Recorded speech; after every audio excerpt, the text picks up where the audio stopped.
Mary Donovan didn't know where she was, but she knew she wasn't meant to leave. She had been chained to a chair, a metal collar around her neck, and her body fully restrained. Scared, cold, and alone. Around the room, she sees grotesque toys, whips, and sharp surgical equipment. Several cameras filmed her from different angles around the room. Suddenly, she hears static. A cassette tape continues to play. Hello there, big. Are you comfortable right now? I doubt it. Wrists and ankles chained, gagged, probably blindfolded. You are disoriented and scared too, I would imagine. Perfectly normal under the circumstances.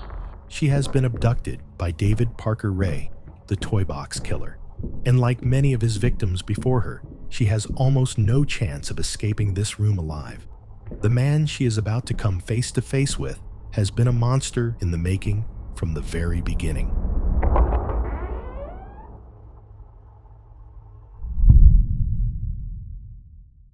David Parker Ray was born on November 6, 1939, in Belen, New Mexico. His father, Cecil Ray, worked as a mechanic. His mother, Nettie, stayed home to care for David and his younger sister, Peggy. Their childhood was anything but pleasant. When Ray was just 10 years old, his father abandoned the family. He was a violent alcoholic, drifting in and out of work. He didn't see his children often, but when he did, his visits were terrifying for David. During these visits, his father tried to spend time bonding with his son, but even this was sick and twisted. In this so-called bonding, Cecil would bring magazines for David, containing sadomasochistic content. To make matters even worse, there were no adults in David's life with a positive influence over him.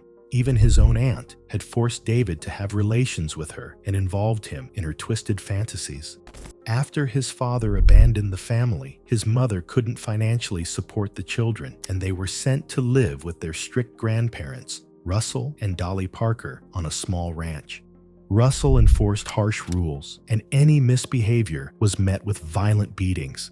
David's grandmother wasn't a very caring figure either. David described her as being overly strict and neglectful, only paying attention to him when she felt he needed scolding.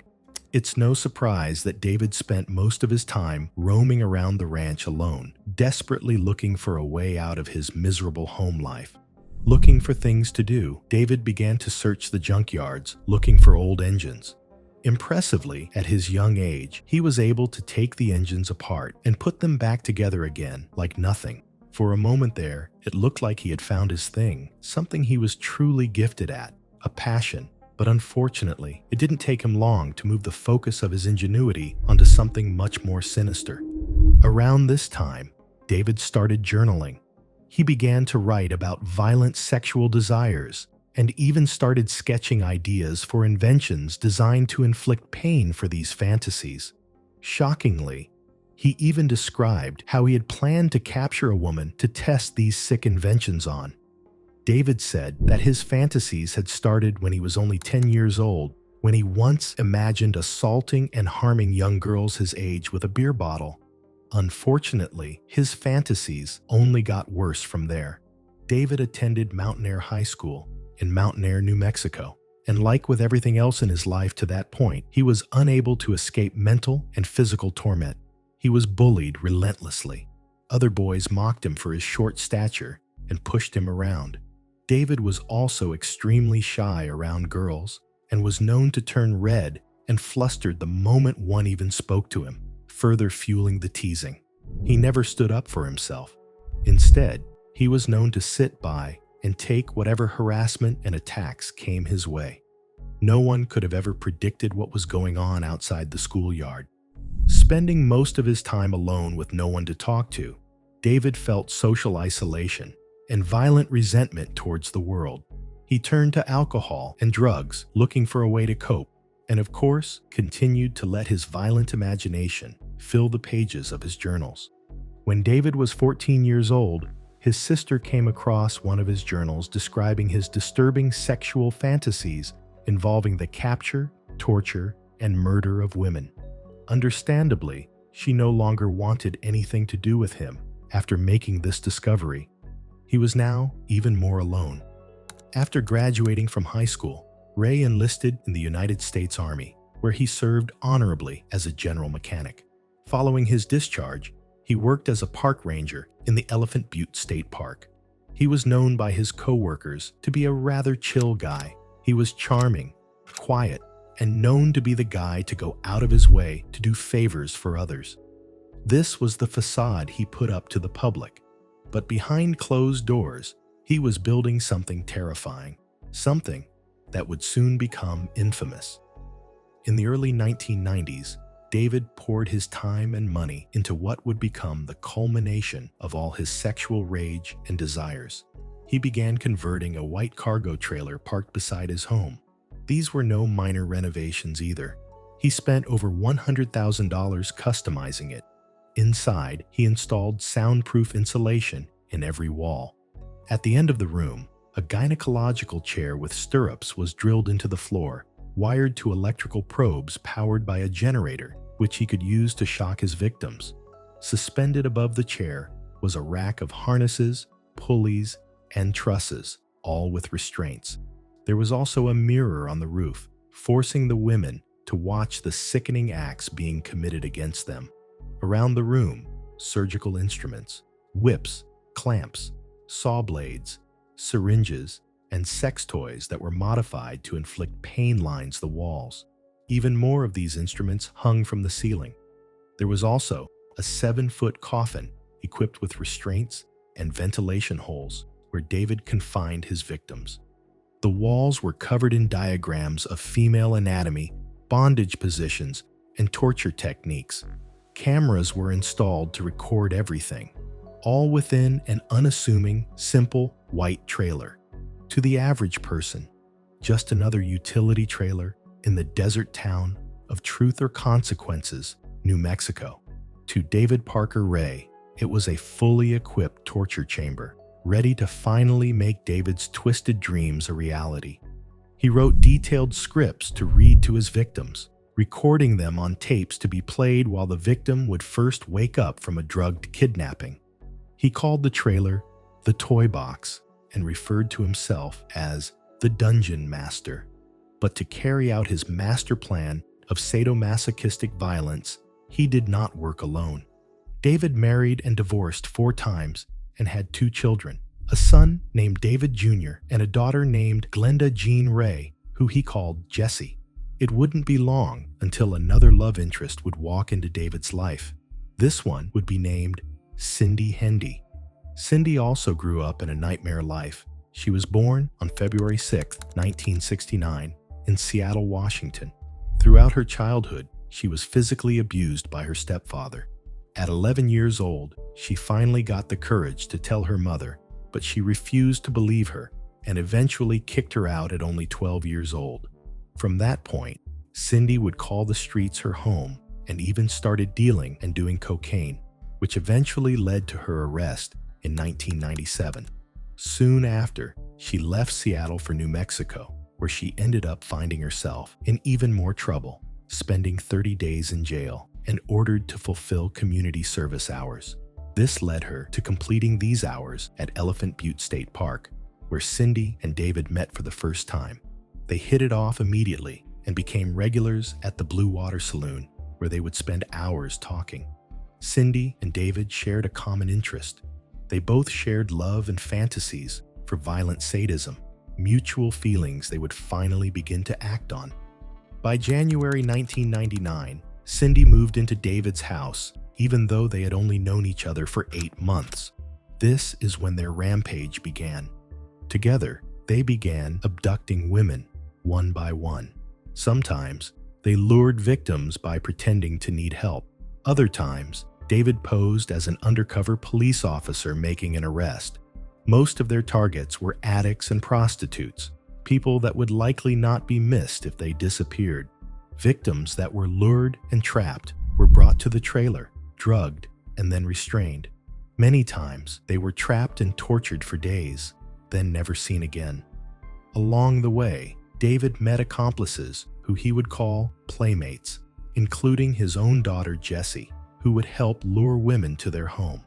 Another of these playmates, Dennis Roy Yancey, later admitted to murdering a woman named Marie Parker at David's request. He strangled her while David watched. Cindy, Jesse, and Yancey all participated in the tortures in some way, but David was always in control. Police believe that in the time he was active, David may have kidnapped, tortured, and murdered between 40 to 60 people, mainly women. We know this through his diaries. David kept detailed diaries all through adulthood.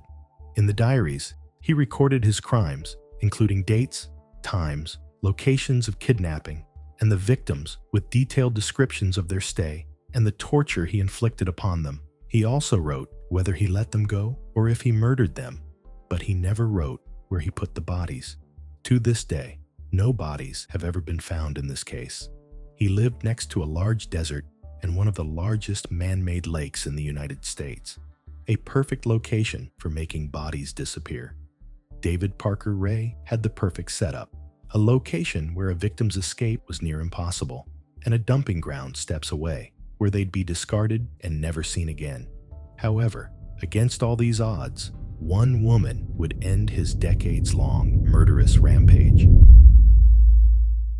On March 19, 1999, a young 22-year-old by the name of Cynthia Vigil is in a parking lot in Albuquerque on her night shift as a sex worker. Late into the night, David Parker Ray approaches her. He shows her a badge and explains that he's an undercover cop and he was arresting her for solicitation. Cynthia tried to flee, but she was overpowered and forced into his RV before slapping handcuffs around her wrists. But he wasn't alone. Cindy, hiding behind a curtain nearby, steps out and shocks Cynthia with a cattle prod. Together, they cuff her to a cabinet inside the vehicle and drive off. Once inside their mobile home, she was chained to a bed. A metal dog collar was locked around her neck and secured to the wall. Over the next 3 days, Cynthia was systematically assaulted and tortured. She was kept restrained at all times. On the third day, while preparing for work, David mentions that he has a surprise for her later that day. He tells her that he was going to take her to the toy box when he got home. Cynthia didn't know what this meant, but she knew it would be even worse than the hell she had experienced that last few days. She knew she had to escape today. Later into the morning, Cindy sits just feet away watching television. Then the phone rings. Cindy walks into the next room to answer it, but not before making a crucial mistake, leaving the keys to Cynthia's restraints on the coffee table. The table was just close enough that Cynthia could just barely reach the keys. She uses her foot to pull the table closer, grabbing the keys with her toes. As she picks the keys up, Cindy returns, but this doesn't stop Cynthia. She frantically tries key after key, even as Cindy screams and grabs a nearby lamp. She begins hitting Cynthia repeatedly with it, causing her to bleed. But eventually, in the struggle, the collar unlocked. Cynthia reaches for the phone and dials 911, but before she could speak, Cindy stabbed her in the back with a kitchen knife. As the struggle continues, Cynthia finds an ice pick nearby. Using her last bit of strength, she uses the ice pick to stab Cindy in the neck. Then, she escapes. Cynthia begins desperately running down the rural road outside the trailer. She's naked and covered in blood, her neck still wearing a dog collar. A 6-foot chain drags behind her as she frantically runs away. She rushes into a stranger's home, screaming for help. The homeowner, an elderly woman, quickly covered her in a robe and called 911. Soon, police swarmed the home, questioning Cynthia as to how she ended up like this. After explaining what had been done to her over those 3 horrific days, the police officers were speechless. Cynthia was rushed to the hospital. She hadn't eaten in days and threw up anything she tried to consume. She was covered from head to toe in cuts, bruises, and a plethora of external injuries, including burns and puncture wounds. Shortly after Cynthia was taken to the hospital, 2 suspects, a man and a woman, were caught trying to leave town. It was David and Cindy, who still had a fresh gash in her neck from the ice pick. They were ordered to step out of their vehicle and were immediately arrested. Following their arrest, Police obtained a warrant to search their property, but nothing could prepare them for what they would find inside. Upon entering the house, investigators immediately noticed clear signs of struggle. The room was in disarray. There was a broken lamp that Cynthia had been hit over the head with, as well as the fake police badge Ray had used to capture her. In the lounge was a mattress covered in blood and surrounded by chains. The police continued searching the house, thinking this had to be the worst of it. However, they were gravely mistaken. Next to the house stood a trailer. Upon opening the trailer, investigators were confronted with the infamous torture chamber known as the Toybox. But perhaps the most shocking thing police discovered were videotapes of David assaulting the women. Police found recordings of David Parker Ray torturing hundreds of women.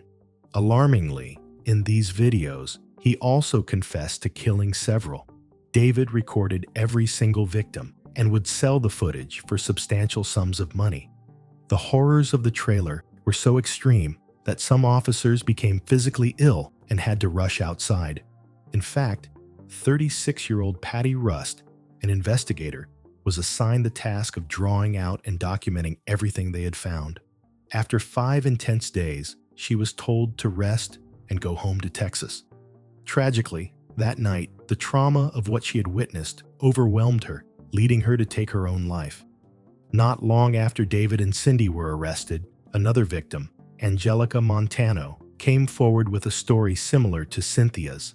She recounted how David had held her captive after Cindy lured her to the house under the pretense of picking up cake mix. During her captivity, she endured assault and torture. Finally, on the 4th day, Angelica managed to convince them to let her go. They had taken her miles away and dumped her out on a local highway, out in the desert, where an off-duty police officer found her and picked her up. She had told the officer what had happened, but he didn't believe her and left Angelica at a bus stop. Despite later contacting the police, no follow-up action was taken, but she wasn't the only one. In 1996, following an argument with her husband, a 22-year-old woman named Kelly Garrett went to a local bar and met up with her friend, Jesse. After some drinks, Jesse drove them to her father's house. Upon entering the home, he held a knife to her throat, put a dog collar around her neck, and covered her face with duct tape. For 3 harrowing days, Kelly endured unimaginable torture before David finally drove her back home. He told her husband that he had found her wandering aimlessly on the beach. Believing that Kelly had either been drinking or had cheated on him, Murphy threw her out of the house. Years passed, and Kelly couldn't remember the details of what had happened to her, but vivid nightmares haunted her relentlessly.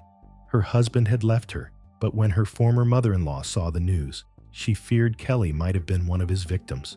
She called in a tip to the FBI. Upon reviewing the tapes, agents noticed one of the women had a distinctive swan tattoo on her leg. They reached out to Kelly and discovered she had the same tattoo. The investigation was long and troubling. David claimed that all the victims had given consent to the acts regardless of the evidence showing they were in pain. Victims had also been drugged to forget what had happened before being released, making it impossible to find many reliable witnesses. Police only had 3 identifiable victims: Cynthia Vigil, Angelica Montano, and Kelly Garrett. David Parker Ray would be tried for each of the 3 women separately. Dennis Roy Yancey, one of David's playmates who had killed Marie Parker, was charged with her murder. He was sentenced to 30 years behind bars. However, in 2010, he was paroled after serving just 11 years in prison. On April 26, 1999, Glenda Jean Jessie Ray, David's daughter, was arrested and charged with kidnapping women for sexual torture. She pled no contest and received a 30-month sentence, along with an additional 5 years of probation. Cindy Hendy testified against David and received a sentence of 36 years for her role in the crimes. She was paroled and released on July 15, 2019. A week into his trial for crimes against Cynthia, David accepted a plea deal in 2001, hoping to avoid the death penalty. However, David Ray never faced trial. 2 days before his sentencing, he died from a heart attack, taking his secrets with him to the grave. David Parker Ray left behind hundreds of pages of notes, drawings, and videotapes detailing some of the most horrific acts anyone could imagine. But many of the women shown and spoken of in these findings will likely never be seen again, leaving behind a trail of violated and discarded victims that in time will be lost forever in the sands of the New Mexican desert.